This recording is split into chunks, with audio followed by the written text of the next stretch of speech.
এটা আমাদের জন্য দুর্ভাগ্যের। না, এটা সত্যি আমাদের জন্য দুর্ভাগ্যের যে আমরা মুসলিম হওয়া সত্ত্বেও নেগেটিভ চিন্তায় আচ্ছন্ন, নেতিবাচক চিন্তায় আজ আমরা কিছুটা আসক্ত হয়ে পড়েছি। আপনি দেখুন, যদি কোনো ব্যক্তি, যদি কোনো মানুষ মুসলিম উম্মার জন্য কিছু করতে চাই, আমরা নিজেরাই বলি কি লাভ এটা করে কোনো লাভ হবে না, কোনো পরিবর্তন আসবে না। যেখানে আমাদের পজিটিভ জিনিসটাকে খোঁজা উচিত, যেখানে আমাদের পজিটিভ জিনিসটাকে গুরুত্ব দেওয়া উচিত, যেখানে আমাদের পজিটিভ ভাবা উচিত, সেখানে আমরা বলি যে এটা করে কোনো লাভ হবে না। অমুক অমুক সমস্যাগুলোর তো কোনো সমাধান হয়নি, ফিরে আসো নেতিবাচক চিন্তার দিকে, নেগেটিভিটির দিকে ফিরে আসো। তুমি এত পজিটিভ কেন ভাবো? অর্থাৎ কাউকে পজিটিভ চিন্তা করতে দেখলে আমাদের কেন যেন একটু গা জ্বালা করে, আমাদের কেন যেন একটু বেশি হিংসাত্মক চিন্তা ভাবনা চলে আসে। এবং দুঃখজনকভাবে কখনো কখনো এই ধরনের চিন্তা ভাবনা তাদের মধ্যেই দেখা যায় যাদেরকে আমরা অনুসরণ করি। যেমন আমাদের বাবা মা।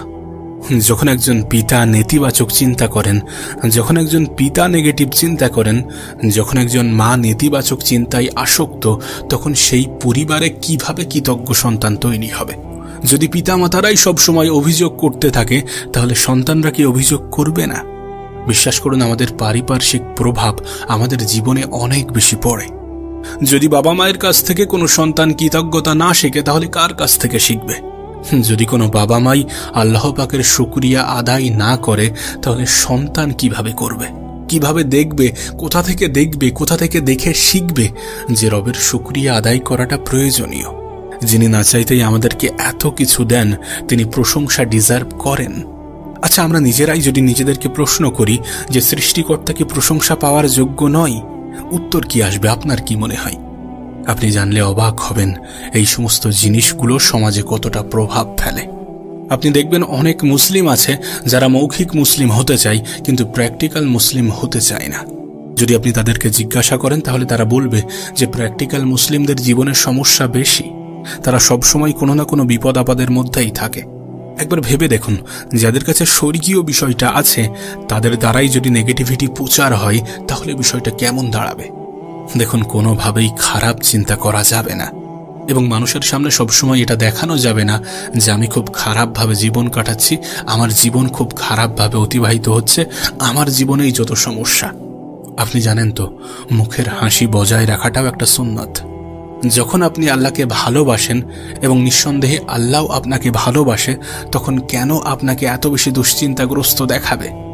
যখন আপনি আল্লাহর উপরে বিশ্বাস রাখেন, তাহলে কেন আপনার দ্বারা সমাজে নেগেটিভ বার্তা পৌঁছাবে? আপনি যত বেশি ইসলামকে ডিটেলসে জানবেন, যত বেশি ইসলামকে গভীরভাবে জানবেন, তত বেশি রবের শুকরিয়া আদায় করবেন, তত বেশি পজিটিভ ভাববেন, তত বেশি পজিটিভ বার্তা মানুষের কাছে পৌঁছে দেবেন। ইসলাম একটা শান্তির ধর্ম, নিঃসন্দেহে একটা শান্তির ধর্ম। এই বার্তাটা মানুষের কাছে পৌঁছে দেওয়াটা আমাদের কর্তব্য, আমাদের দায়িত্ব। আপনার কি মুসা আলাইহিস সালামের সেই ঘটনা মনে পড়ে না? তিনি যখন নীল নদ পার করে অপর প্রান্তে চলে গেলেন, তার সাথে বনি ইসরায়েলের হাজার হাজার মানুষ যারা তাদের ঘর বাড়ি হারিয়েছেন। একবার ভাবুন, আমাদের এই সাইডে যে পরিমাণ গরম পড়ে, তার থেকে অনেক বেশি গরম মরুভূমিতে। সেখানে একদল মানুষ ঘর বাড়িহীন, নিঃস্ব হয়ে মরুভূমির তিক্ত গরমে দাঁড়িয়ে আছেন হতাশাগ্রস্ত ভাবে। তাদের উদ্দেশ্যে মুসা আলাইহিস সালাম বক্তব্য দিতে যাচ্ছেন। আপনার কি মনে হয় সেই পরিস্থিতিতে মুসা আলাইহিস সালামের বক্তব্য কেমন হওয়া উচিত?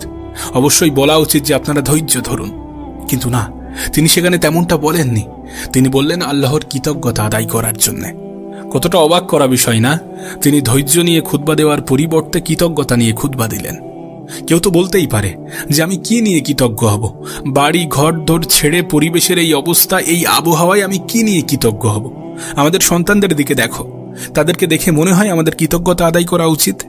পেটে খাবার নেই, আমরা ক্ষুধায় কাতর, গায়ে একটা জামা ছাড়া আর কিচ্ছু নেই। এই পরিস্থিতিতে কৃতজ্ঞতা? কিসের কৃতজ্ঞতা? কিসের জন্য কৃতজ্ঞ হব?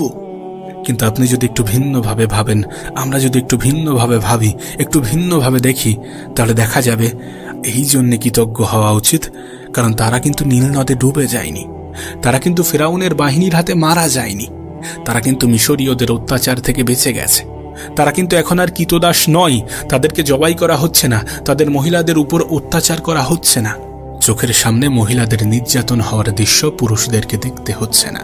এই সব কিছুর জন্য কি কৃতজ্ঞ হওয়া উচিত নয়? কিসের এত অভিযোগ করার আছে? এই ঘটনা আমাদেরকে শেখায়, এই ঘটনা আমাদেরকে বোঝায়, আমাদেরকে অনুভব করায় যে কৃতজ্ঞ হওয়ার জন্য আমরা সবসময় কিছু না কিছু খুঁজে পাব।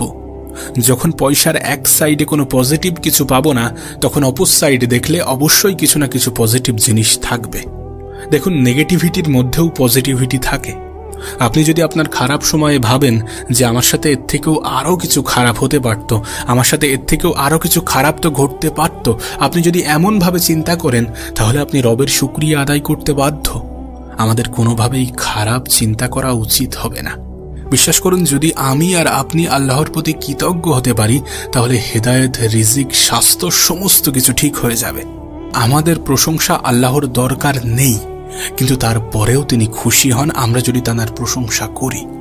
আপনি দেখবেন অনেক সাধারণ নাস্তিক এমন প্রশ্ন করে থাকে যে তোমাদের প্রভুর কেন এত বেশি প্রশংসার প্রয়োজন হয়, তাঁকে কেন এত প্রশংসা করতে হবে? কিন্তু বাস্তবে তারা জানে না যে আল্লাহর কোনো প্রশংসার প্রয়োজন নেই, আল্লাহর কোনো প্রশংসার দরকার পড়ে না।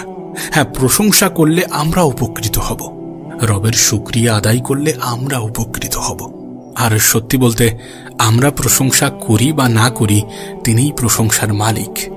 দেখুন, আমরা আমাদের জীবনে যে যাই কাজ করি না কেন, সেটার উপরেও পজিটিভ ধারণা থাকা প্রয়োজন। দুইজন ব্যক্তি হয়তো বা বিসমিল্লাহ বলে খাওয়া শুরু করেছেন, কিন্তু এই দুইজনের মধ্যে একজনের কৃতজ্ঞতার মনোভঙ্গি ছিল, মনোভাব ছিল, আর একজনের ছিল না। বিশ্বাস করুন, এর মধ্যে যেই ব্যক্তি কৃতজ্ঞতার মনোভাব নিয়ে খাবার খাচ্ছেন, সেই ব্যক্তি দুনিয়াতেও লাভবান হবে, আবার পরকালেও লাভবান হবে। এর সম্পূর্ণটা আমাদের চিন্তা ভাবনার উপরে নির্ভর করছে।